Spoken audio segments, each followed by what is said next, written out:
40평생 함께 산 아버지에게 수모를 당할 줄은 꿈에도 생각하지 못했던 아들의 사연인데요. 바로 내용은 이렇습니다. 44년을 함께 산 아버지가 친자 확인을 요구해요. 입니다. 이게 어떻게 된 일인지 꽁트로 함께 만나보겠습니다. 제 나이 올해 44세, 불혹을 넘은 나이에 이런 황당한 일이 생길 줄은 몰랐습니다. 어머니와 아버지께서는 7순이 넘을 때까지 지치지도 않고 평생을 다투셨는데 이제는 그 불똥이 저에게까지 튄 겁니다. 진태가 네 아버지하고 검사 하나만 하자. 아버지 무슨 검사 말씀이십니까? 친자 검사인데 아무래도 니는 내 자식이 아닌 것 같다. 니네 엄마가 영 의심스럽다. 뭐라고요? 에? 진택이 아버지요, 그만 좀 하이소. 40년이 더 된 얘기를 와 자꾸 꺼내는겨. 아이고 저놈의 영감탱이 기력도 좋지 아직도 싸울 기력이 있나 보지. 뭐랄까? 내 양쪽 귀 아직 멀쩡하거든. 맞습니다, 아버지. 예, 그런 말씀 하시면 어머니도 많이 상처받습니다. 그래 맞다. 예, 저는 그런 검사 못합니다. 그래 뭐네? 잘했다. 검사 뭐네? 에? 니는 지금 아버지가 지금 장난하는 걸로 보이나? 어? 진택이 아버지요. 친자 검사 해줄. 야, 내 이 아버지는 너네 회사 앞에서 1인씩 하려니까 그리 알아라. 잉? 아유 너가 아버지 고집을 야무 졌노. 아유 못 산다. 예, 이 나이 먹고 친자 검사라니요. 저는 어머니를 위해서라도 검사를 하고 싶지는 않은데 아버지는 당신의 뜻을 들어주지 않으면 제가 다니는 회사까지 찾아와서 괴롭히겠다고 하십니다. 막무가내인 저희 아버지 어쩌면 좋을까요? 진짜 골치 아프다. 이 비밀은 엄마만 알고 있는 거잖아. 그러니까 엄마만 엄마가 나만 알고 있어. 나만 알고 있어.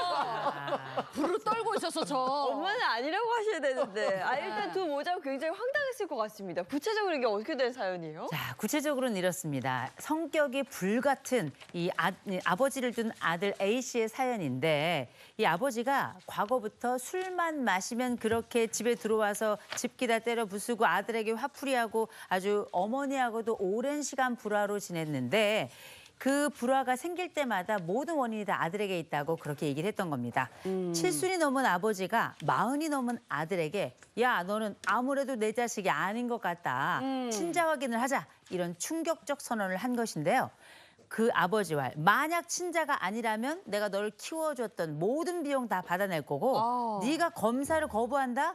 회사에 찾아가서 온갖 행패를 부리겠다. 이런 엄포까지 놓았다고 합니다. 아니 그냥 아버지랑 어머니랑 다투셨으면 두 분이 알아서 해결할 일이지. 아니 왜 다 큰 아들한테 가서 그래요? 44살 아들한테. 그러니까요. 지금 아들이 근데 아버지 성격을 아는 거잖아요. 그렇지. 이분이 한다면 하는 분이거든요. 네. 그래서 지금 일도 손에 안 잡히고 그런 상황인 것 같아요. 아니 아들이 진짜 강경한 아버지를 어떻게 말릴 수가 없는 모양인데 네. 그 어머니가 한 말씀 해주셔야 되는데 어머니 반응은요? 네, 어머니 반응은 이제 황당 그 자체였습니다. 사실 그 어머니와 아버지에겐 과거가 있었는데 이 44년 전에 동거를 하던 이 두 사람이 헤어지고 새로운 사람을 만나려던 적이 있었대요. 아하. 네, 근데 이제 아버지와 동거하던 시절에 이 아들 A 씨를 임신했다는 사실을 알게 되고 네. 어머니는 아버지한테 다시 찾아가서 그 사실을 설명하고 결혼하신다는 44년을 살아오셨다는 거죠. 그러니까 이 두 분의 주장을 정리를 하면 이제 이렇게 되는 거죠. 어머니 쪽에서는 나는 당신 아이 임신한 게 맞다. 그렇지. 맞고 이제 와서 친자 검사한다는 것 자체가 나를 모욕하는 일이다. 아하. 이런 입장을 취하시는 거고 아버지 입장에서는 아니 내가 44년 전에 당신이 내 애라고 주장했던 그 말 한마디 믿고 내가 결혼을 한 거다.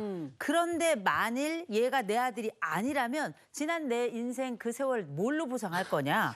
그러니까 나는 지금이라도 친자 검사 해봐야 되겠다. 이렇게 말씀하시는 겁니다. 그 양쪽 입장을 들어보니까 이해는 또 되는데 네. 가장 속상한 건 지금 그 아들이거든요. 아들이 가장 맞아. 피해를 보고 있어요. 아니 그러니까 아들한테 이렇게 얘기하지 말고 그 아들 잘 때 머리카락 몇 개 뽑아서 그냥 보내면 되는데 네. 왜 이렇게 아들한테 짐을 지워줘? 칫솔도 괜찮아, 네? 칫솔도. 칫솔도 있는데. 네. 어쨌든 이 아들은 아버지의 뜻을 받들어야 됩니까?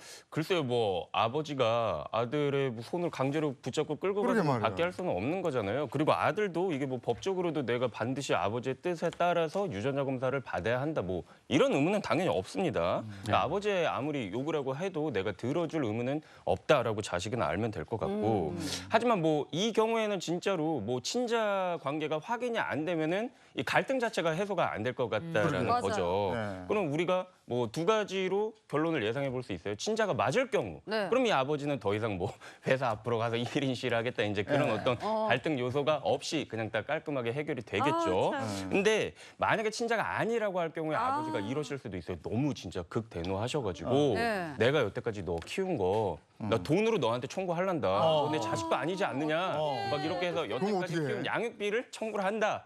라고 만약에 우리가 가정을 해본다면 그거는 말이 안 돼요. 일단 아무리 친자가 아니라고 하더라도 내가 일단 기본적으로 부모는 자식을 양육해야 될 의무가 있는 거지 내가 여태까지 자식에게 들인 비용을 청구할 수 있는 권리는 없거든요.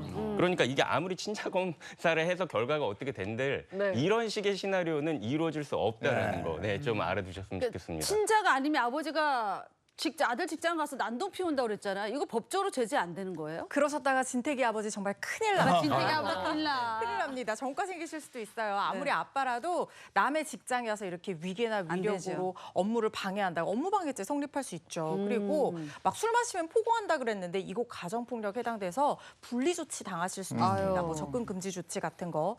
그리고 1인 시위하면서 막 내 아들 아니다 이러면은 그게 사실이든 허위 사실이든 명예훼손죄에도 해당을 할 수가 아하. 있고요. 그리고 명시적인 거부 의사에 반해서 계속해서 접근한다면 스토킹 처벌법 위반이 될 아유, 수도 죄가 있어요. 많네. 아무리 가까운 사이라도 선 넘으시면 안 됩니다. 네. 아니 그 아들이 지금 44살인데 네. 그거 뭐 알아보고 이게 어떡하겠어. 그러니까요. 이 좀 마음을 좀 이렇게 가라앉히셔야 될 것 아유, 같아요. 진택이 불쌍하다. 네.